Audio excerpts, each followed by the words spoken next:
مرحبا يا الشاطئين العزيز، مرحبا يا الشوقين قلب الأمل.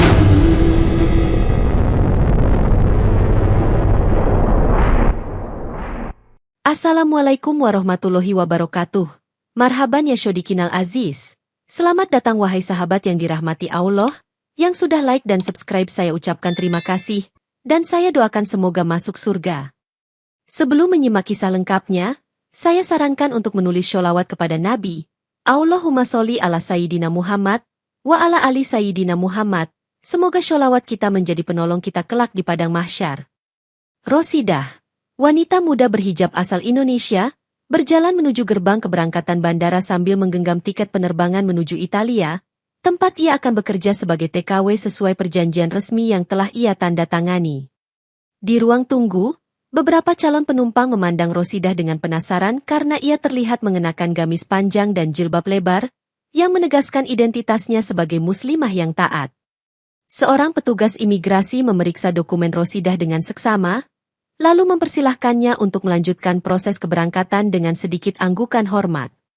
Terdengar panggilan boarding terakhir, yang membuat semua penumpang, termasuk Rosidah, bergerak menuju lorong sempit yang menghubungkan ruang tunggu dengan pintu pesawat.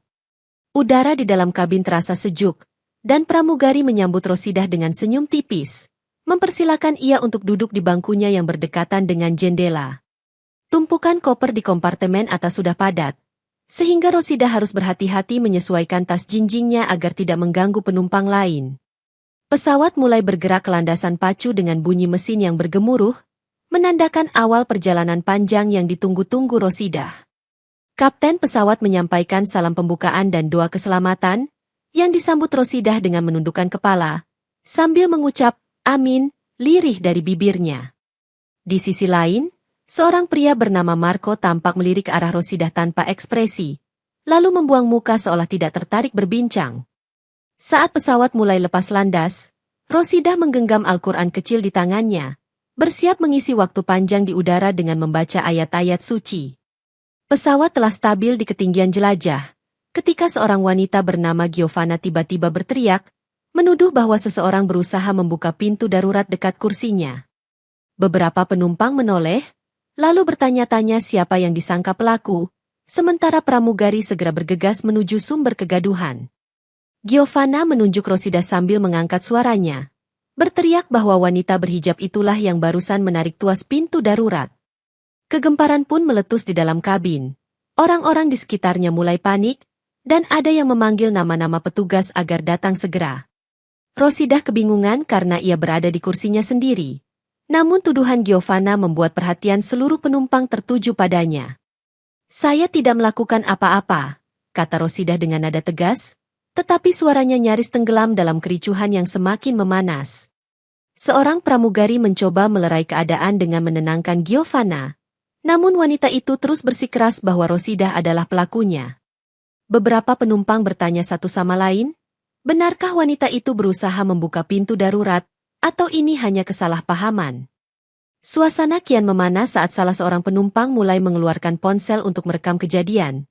Sementara Rosidah memandang sekelilingnya tanpa tahu siapa yang bisa menolong. Perselisihan singkat ini mulai menyebar ke seluruh kabin, membuat orang-orang saling berbisik bahwa mungkin ada ancaman teror, dan hal ini menimbulkan ketakutan di antara mereka. Seorang penumpang tua bernama Signor Lorenzo berdiri dari kursinya dan berseru, "Mohon semua tenang, kita harus mencari keterangan yang jelas sebelum menuduh siapapun," sambil menatap Giovanna dengan tatapan tegas. Pramugari menghampiri Signor Lorenzo, lalu memintanya kembali duduk untuk keamanan. Namun pria bijak itu meminta izin sebentar untuk menengahi masalah. Marco, yang duduk beberapa baris di belakang Rosidah, mengangkat tangannya seolah tak setuju dengan pendapat Signor Lorenzo, lalu berujar, "Siapa yang tahu niat orang, terlebih dia bukan dari sini."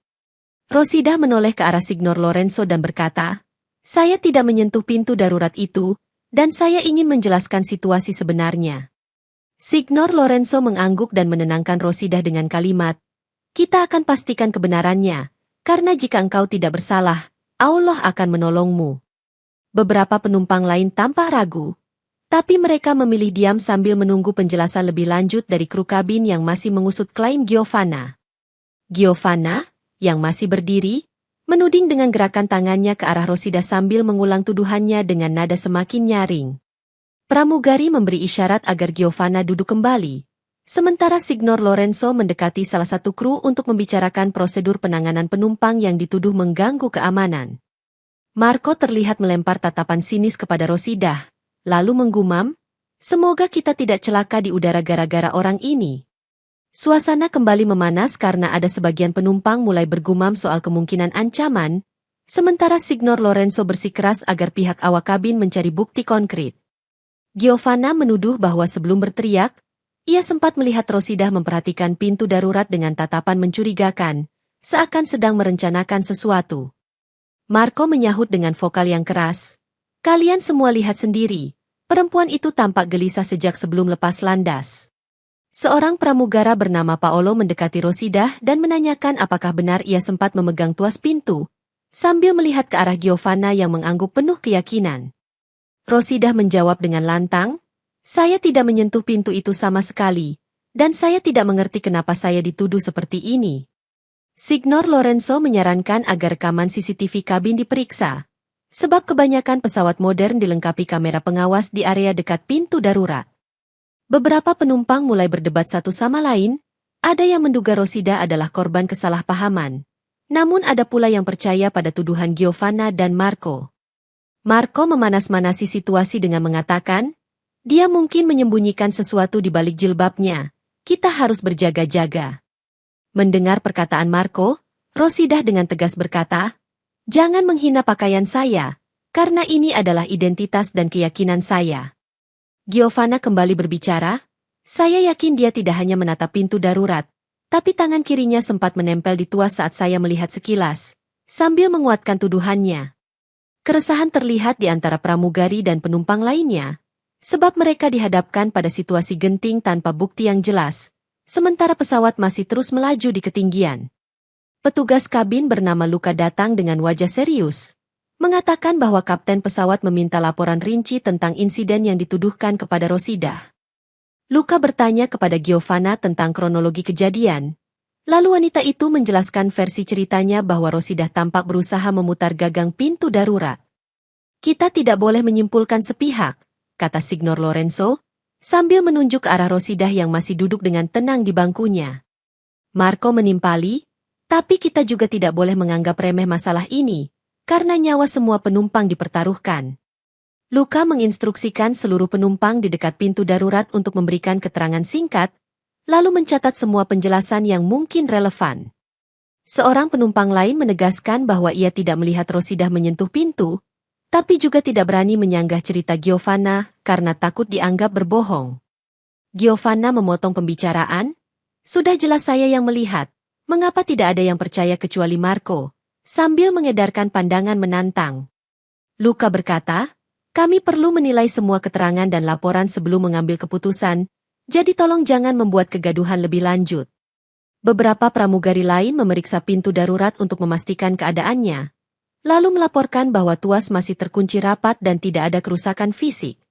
Signor Lorenzo menatap Rosida dan berkata pelan, "Tetaplah yakin bahwa pertolongan Allah akan datang, selama engkau benar," sambil meminta Rosida bersabar sejenak menunggu pemeriksaan lanjut. Pesawat masih melaju di langit Eropa, dan pengumuman dari kokpit meminta para penumpang tetap duduk dan memasang sabuk pengaman karena potensi turbulensi ringan. Luca kembali untuk memberitahu bahwa pemeriksaan rekaman kamera akan dilakukan sesampainya di bandara terdekat. Namun Marco bersikeras agar tindakan segera diambil sebelum terjadi sesuatu yang lebih buruk. "Saya tidak percaya kita harus menunggu terlalu lama," protes Marco, sambil menunjukkan raut kecurigaan yang kental ke arah Rosida. Giovanna menambahkan, "Kita bisa saja diserang sewaktu-waktu kalau tidak bertindak sekarang," lalu melirik Rosida dengan penuh kecurigaan. Signor Lorenzo meminta mereka menahan diri, seraya berkata, "Kesalahan penanganan bisa memicu perbuatan yang tidak manusiawi, apalagi tanpa bukti kuat."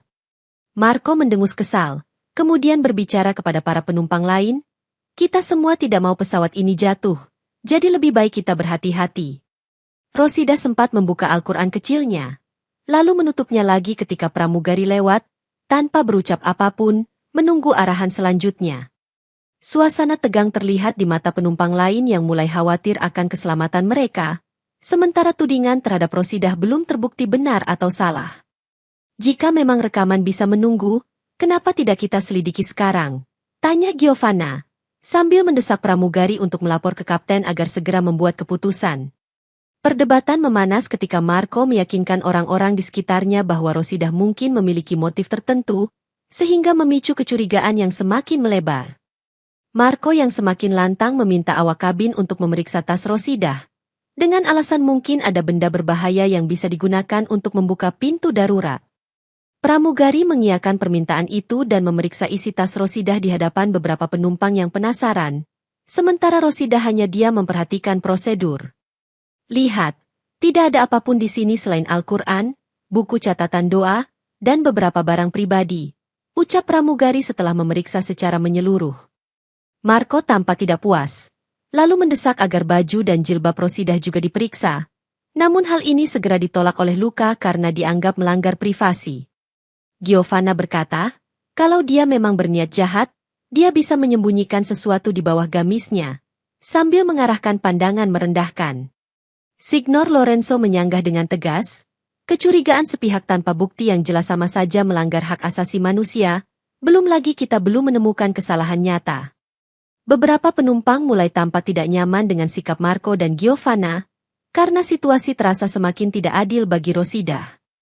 Luca menenangkan kerumunan dengan mengingatkan mereka tentang prosedur keselamatan penerbangan yang tidak boleh dilanggar, seraya mempersilakan Rosidah kembali duduk.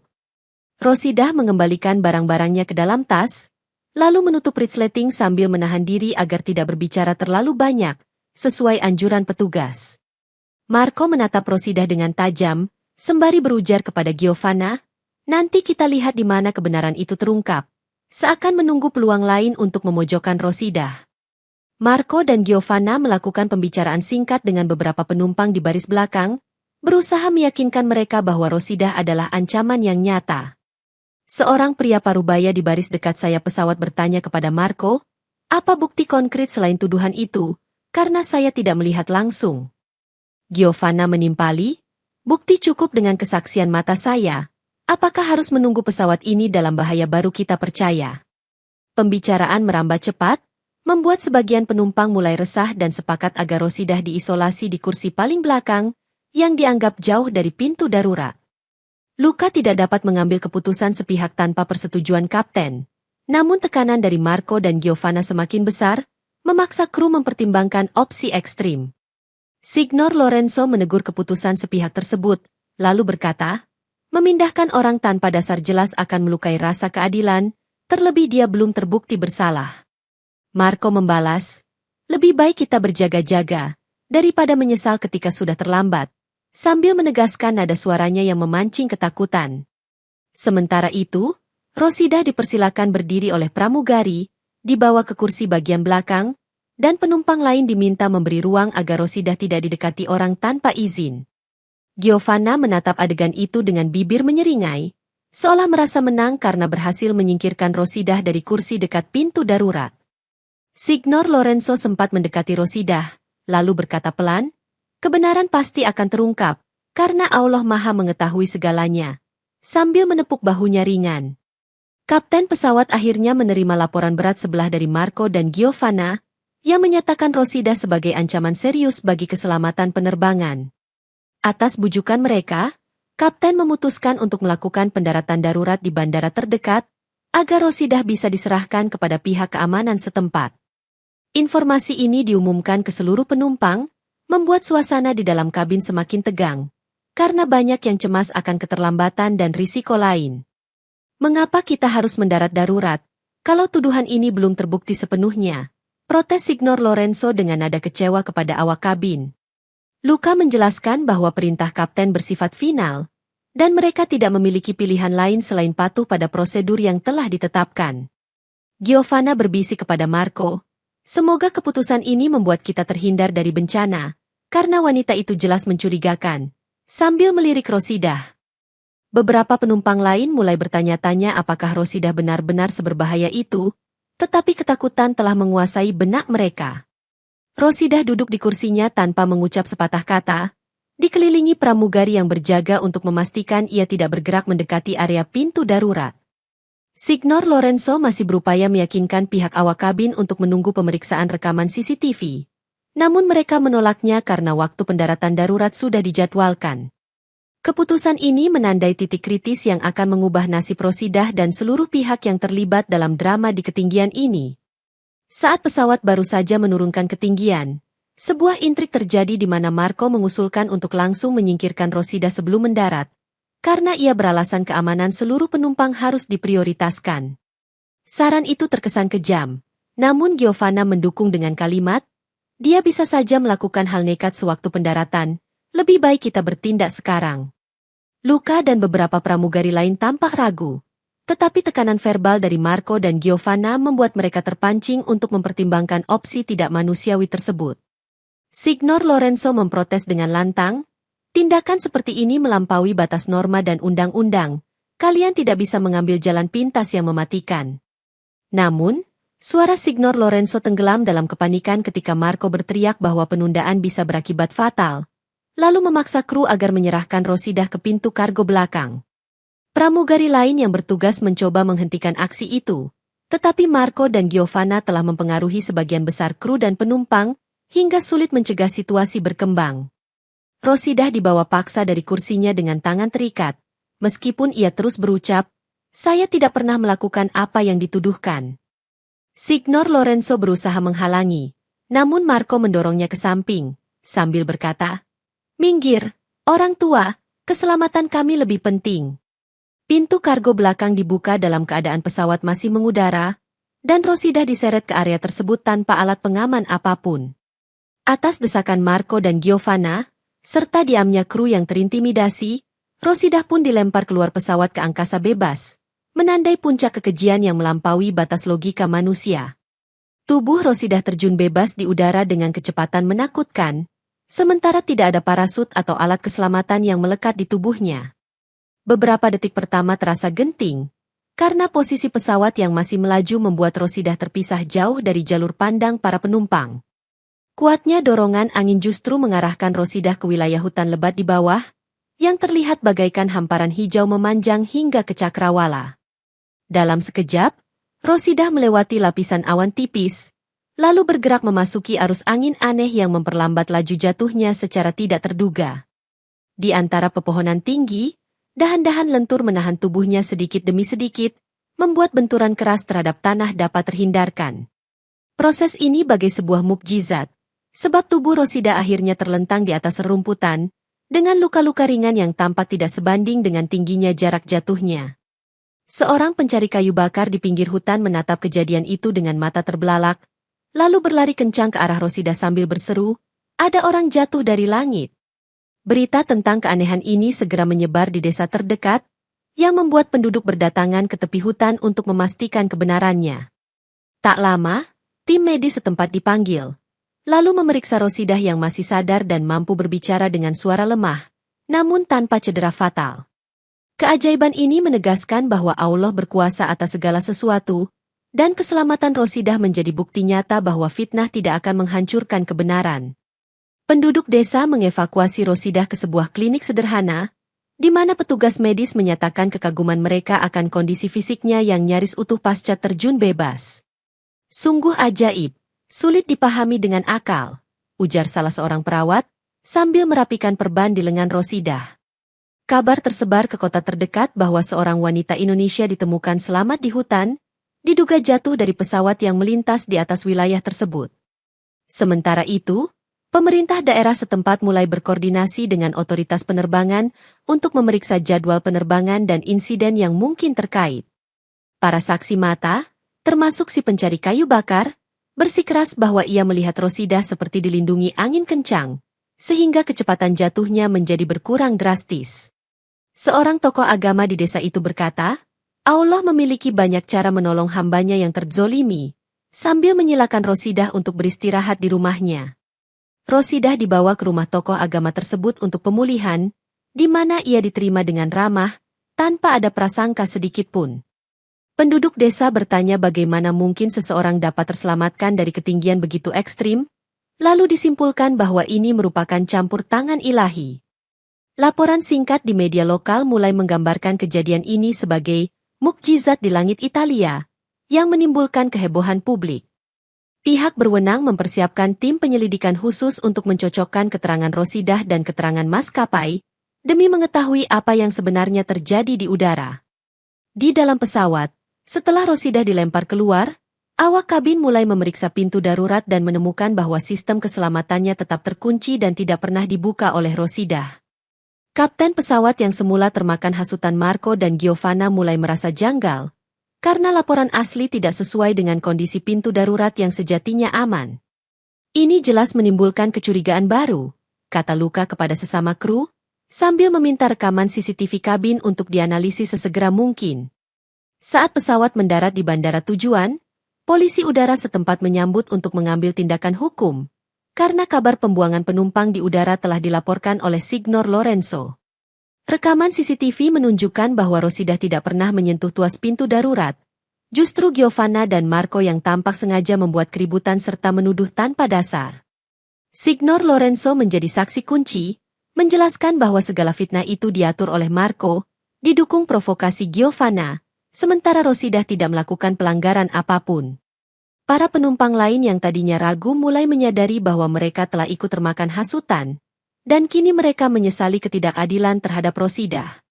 Pihak berwajib menahan Marco dan Giovanna di tempat, sambil memulai proses investigasi atas tuduhan percobaan pembunuhan berencana, mengingat Rosidah telah dibuang di ketinggian. Kapten pesawat menyerahkan semua bukti ke kepolisian, termasuk catatan log penerbangan dan surat kabin yang mendeskripsikan insiden di udara. Berita tentang tindakan keji ini langsung tersebar luas, memicu kemarahan masyarakat internasional yang mengecam perbuatan kejam terhadap Rosidah. Pengadilan di Italia digelar untuk mengusut tuntas kasus ini, dan Rosidah dihadirkan sebagai korban sekaligus saksi utama dalam persidangan. Marco didakwa berlapis, termasuk tuduhan percobaan pembunuhan, penghasutan massa, dan fitnah yang merugikan pihak maskapai serta membahayakan penerbangan.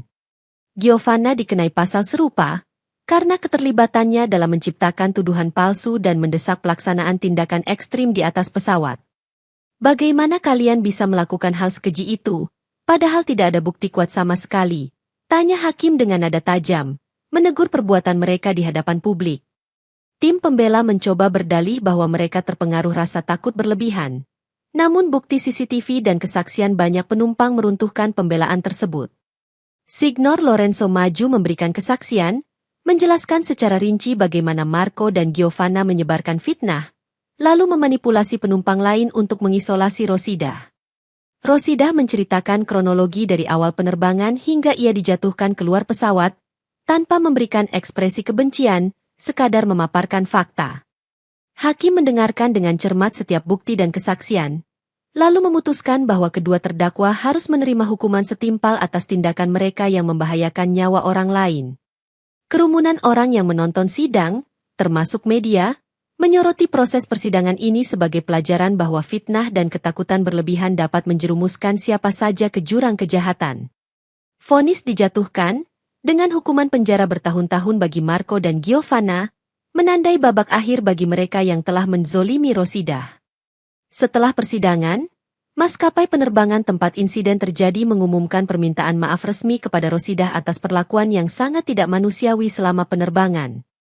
Tim manajemen maskapai menyatakan penyesalan yang mendalam, karena tidak segera menindaklanjuti laporan berat sebelah dari kru dan beberapa penumpang tanpa bukti jelas. Sebagai langkah tanggung jawab, maskapai memutuskan untuk memberikan kompensasi besar kepada Rosidah, mencakup biaya pemulihan fisik dan mental, serta ganti rugi moral. Saya menerima kompensasi ini, dan saya berdoa agar tidak ada lagi penumpang yang mengalami perlakuan serupa di masa mendatang, ujar Rosidah usai menerima keputusan maskapai. Pemerintah Italia juga memberikan penghargaan khusus kepada Rosidah, karena kasus ini membuka mata banyak pihak akan pentingnya prosedur adil di setiap penerbangan. Berbagai media internasional meliput kisah Rosidah, menyebutnya sebagai simbol keteguhan dan kesabaran menghadapi fitnah yang nyaris merenggut nyawanya. Rosidah memanfaatkan sebagian kompensasi untuk membantu keluarganya di Indonesia, dengan mengirimkan dana bagi biaya pendidikan adik-adiknya dan perbaikan rumah orang tuanya. Alhamdulillah, ini semua pemberian Allah, kata Rosidah kepada seorang wartawan yang bertanya tentang perasaan atas kompensasi luar biasa tersebut. Sebagian dana lainnya ia sumbangkan untuk kegiatan sosial di Italia, yang dikelola oleh lembaga kemanusiaan setempat, guna menebar kebaikan di negeri asing yang memberinya pelajaran hidup. Kisah Rosidah mulai dikenal di kalangan Muslim Eropa, di mana ia dianggap sebagai bukti nyata bahwa pertolongan Allah selalu datang bagi hamba yang difitnah. Setelah semua proses hukum usai, Rosidah mendapat tawaran dari sebuah lembaga penerjemah di Italia, berkat kemampuan bahasa dan reputasinya yang semakin populer. Lembaga tersebut membantunya mendapatkan izin tinggal resmi, sehingga ia bisa tetap bekerja di Italia dengan dukungan penuh dari pemerintah setempat. Signor Lorenzo, yang menjadi penolongnya sejak di pesawat, memperkenalkan Rosidah kepada komunitas Muslim di Roma, yang kemudian menerima Rosidah dengan tangan terbuka. Rosidah mulai menjalani kehidupan baru dengan segenap rasa syukur, menjalin pertemanan dengan rekan kerja dari berbagai latar belakang budaya dan agama. Alhamdulillah, saya bisa beradaptasi di sini. Semoga Allah memberikan keberkahan atas jalan yang kini terbentang, ujarnya ketika diundang komunitas untuk bercerita. Dalam pekerjaannya, Rosidah kerap membantu orang-orang Indonesia yang kesulitan berkomunikasi, sekaligus menjadi duta perdamaian yang membawa nilai-nilai Islam secara santun. Nama Rosidah dikenal di beberapa forum kemanusiaan sebagai penyintas dari kejadian luar biasa, sehingga banyak pihak tertarik mengundangnya untuk berbicara. Semoga kisahmu bisa menjadi inspirasi bagi kami semua, ucap seorang tokoh masyarakat Italia dalam sebuah acara Interfaith, sambil memberikan penghormatan kepada Rosidah. Di sela kesibukannya, Rosidah rutin mengikuti pengajian kecil yang diadakan setiap pekan di masjid terdekat, tempat ia bersilaturahim dengan Muslim lain. Kehidupan barunya pun berjalan dengan lancar, tanpa melupakan doanya setiap hari, karena ia meyakini segala urusan tetap berada dalam genggaman Allah. Di penjara, Marco menjalani hari-harinya dalam perasaan terasing karena banyak narapidana menolak bergaul dengannya, setelah mendengar kabar ia pernah terlibat kejahatan brutal di pesawat. Giovanna, yang mendekam di penjara wanita, mengalami gangguan kesehatan serius, membuatnya sering berada di ruang medis lembaga pemasyarakatan. Para petugas penjara mencatat bahwa Marco tidak pernah dikunjungi siapapun. Mungkin karena keluarganya juga malu dengan perbuatannya yang telah mencoreng nama baik mereka. Giovanna kadang berteriak menyesali nasibnya, tetapi tidak ada yang mau bersimpati, sebab ia dianggap bersalah atas perbuatannya yang tak berperi kemanusiaan. Marco menghadapi tuntutan tambahan karena diketahui pernah melakukan penipuan asuransi, sehingga hukumannya menjadi lebih berat. Semua ini terjadi gara-gara aku percaya padamu, teriak Giovanna kepada Marco ketika mereka bertemu di ruang sidang lanjutan, namun Marco hanya tertunduk. Proses rehabilitasi bagi keduanya sulit dijalankan, karena kebencian dan rasa bersalah menumpuk, sementara lingkungan penjara tidak mendukung perbaikan akhlak secara optimal. Laporan media tentang kondisi mereka cukup terbatas, namun masyarakat internasional tahu mereka menerima balasan setimpal atas perbuatan kejam mereka. Beberapa orang yang dulu sempat dihasut Marco turut memberikan keterangan kepada pihak berwenang, menyatakan bahwa pria itu memang suka memprovokasi tanpa rasa tanggung jawab. Akhirnya, Marco dan Giovanna menjalani hukuman panjang dengan banyak penyesalan yang tidak terungkap ke publik, sementara nama mereka tercatat sebagai pelaku fitnah keji yang hampir merenggut nyawa Rosidah. Di berbagai forum diskusi, kisah Rosidah mengundang banyak perhatian, terutama di kalangan Muslim Italia yang merasa bangga sekaligus prihatin atas apa yang menimpa saudari seiman. Rosidah sering diundang berceramah singkat dalam acara kemanusiaan, di mana ia memaparkan kronologi kejadian tanpa menaruh dendam pada para pelakunya. Peristiwa itu membuktikan bahwa fitnah bisa menghancurkan logika orang banyak, namun Allah akan selalu melindungi hambanya yang terzolimi, ucap Rosidah di hadapan audiens. Komunitas Muslim di Italia semakin solid, berinisiatif membuat seminar dan lokakarya untuk mengedukasi masyarakat mengenai toleransi dan bahaya prasangka negatif. Sejumlah imam masjid juga menyampaikan dalam khotbah Jumat, bahwa kejadian Rosidah adalah pengingat agar umat Islam bersatu dan menunjukkan akhlak terpuji dimanapun berada. Berbagai organisasi kemanusiaan pun menulis laporan khusus mengenai fitnah di ketinggian, menjadikannya contoh konkret tentang pentingnya prosedur adil dalam penerbangan internasional. Hakim yang menangani kasus ini memberikan catatan bahwa informasi palsu dapat menimbulkan teror mental massal, sehingga regulasi penerbangan perlu diperketat guna mencegah situasi serupa. Rosidah mengisi waktunya dengan menghadiri program kemanusiaan lintas agama, mendorong kerjasama untuk menolong para migran yang sering mengalami kesulitan di negeri asing. Beberapa media menyebut Rosidah sebagai Duta Perdamaian Udara, karena kisahnya telah membuka pandangan banyak orang tentang pentingnya keadilan dan persatuan. Hikmah yang dapat dipetik tidak hanya untuk kaum muslim, namun juga bagi semua kalangan, bahwa prasangka, kebencian, dan fitnah merupakan ancaman universal yang harus dilawan bersama. Rosidah menginisiasi kelompok pengajian kecil di apartemennya, yang rutin dihadiri oleh muslimah Indonesia dan beberapa mualaf Italia yang tertarik mempelajari Islam. Signor Lorenzo hadir sesekali sebagai tamu kehormatan, meskipun ia belum memeluk Islam, namun ia mengakui keindahan nilai-nilai yang diajarkan Rosidah. Dalam kelompok itu, Rosidah sering membaca ayat-ayat Al-Quran yang bercerita tentang pertolongan Allah terhadap hambanya yang teraniaya. Semoga kita dapat mengambil pelajaran dan meneruskannya kepada generasi mendatang, ujar Rosidah di sela membaca tafsir yang menjelaskan pentingnya kejujuran dan keadilan. Kepedulian Rosidah pada kaum lemah membuatnya turut serta dalam aksi sosial, membagikan makanan untuk para tunawisma di pinggiran kota Roma. Langkah ini memupuk rasa simpati masyarakat setempat, sehingga nama Rosidah semakin dikenal sebagai sosok muslimah yang rendah hati dan peduli sekitar. Beberapa pejabat pemerintah daerah mengundangnya dalam pertemuan komunitas, meminta pendapatnya tentang cara memperbaiki integrasi sosial bagi para pendatang. Dalam Islam, kita diajarkan untuk saling tolong-menolong tanpa melihat latar belakang, sehingga inilah yang saya coba terapkan di sini, ungkap Rosidah di depan forum.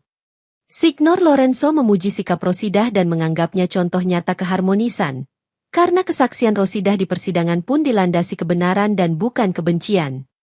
Cahaya Islam yang ditunjukkan Rosidah perlahan merasuk ke hati banyak orang, mendorong semangat toleransi dan persaudaraan lintas budaya di tengah masyarakat Italia.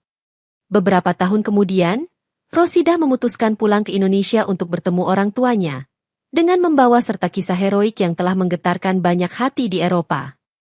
Di bandara kedatangan, keluarga besarnya menyambut dengan penuh sukacita, menyadari bahwa putri mereka yang sempat dikira hilang ternyata pulang dengan selamat dan membawa keberkahan. Kompensasi besar yang diperoleh Rosidah telah dimanfaatkan sebagian untuk merenovasi rumah keluarga dan memberikan beasiswa bagi anak-anak di kampung halamannya. Sejumlah media nasional di Indonesia juga meliput kepulangannya, menanyakan bagaimana ia bisa tetap tegar menghadapi fitnah dan rintangan sedemikian berat. Rosidah menjawab dengan merujuk pada keagungan Allah. Allah tidak pernah meninggalkan hamba yang difitnah, dan pertolongannya datang melalui cara-cara di luar nalar.